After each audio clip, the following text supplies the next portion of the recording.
Hi,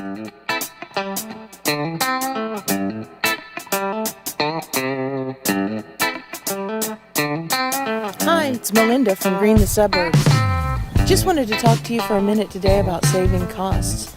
There are so many ways that you can just really break your bank doing gardening, and for me at least, the whole idea of this project is to save a little bit of money.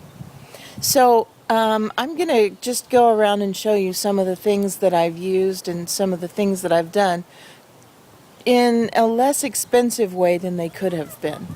That Cape gooseberry that I just bought, or ground cherry, fell over in the windstorm and some of the branches broke, so I stuck them in some water and we'll see if they root. This is a bunch of celery that I ate all the way down to the things that were too small to eat, and then I stuck it all in a jar of water and let some roots sprout, and then when I had some roots I stuck it in the ground. In the spice section in the grocery store, at least out here in California, they have some raw spices you can use for teas. And they had just a whole bunch of chamomile blossoms, and I noticed in the bag the bottom of it was just full of seeds. So I took the chamomile blossoms out, put them in a jar to save to make tea out of, and I took the seeds and sprinkled them right here. I'm hoping all of these little things that are popping up are chamomile. This is a strawberry guava, and I'm sure they cost a pretty penny in the store, so I'm just going to grow some and see if I like them. That's an old sweet potato that wasn't good to eat anymore, so I stuck that in the ground.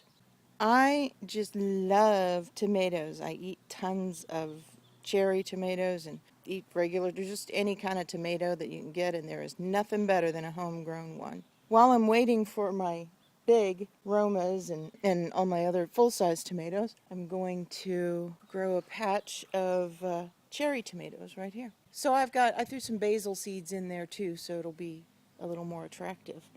I just took an old pack of tomatoes that were going bad, of grape tomatoes, and I don't know if the camera's going to pick this up. I just squeezed the seeds out all along this area. And I've got little seedlings coming up here, there, and everywhere. This is a prize. It's a golden beet. I've been checking out all the garden stores trying to find starts or seeds or some way that I can grow these. And hadn't found any. I was thinking I might make a field trip up to Ojai. That's about a 40-minute drive for me, to look at a nursery that has unusual plants. But hey, I was at the grocery store, and in their exotic food section they had golden beets, and look, they've got the beginnings of roots on there, so I'm going to soak that for a while and stick it in the ground and see what happens. I also found in that exotic food section some Jerusalem artichokes. So I stuck one in each part of this three-way container thingy. And then it's going to take those a while to come up. So I threw some chia seeds on top. They don't need a lot of dirt, and they'll come up fast, and I can transplant those out before the Jerusalem artichokes even know what happened. Over here is just oodles and oodles of cilantro.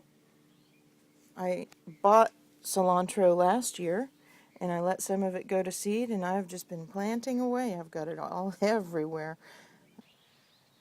I like to let some of the arugula bolt and go to seed, and then I throw those seeds right back on the patch,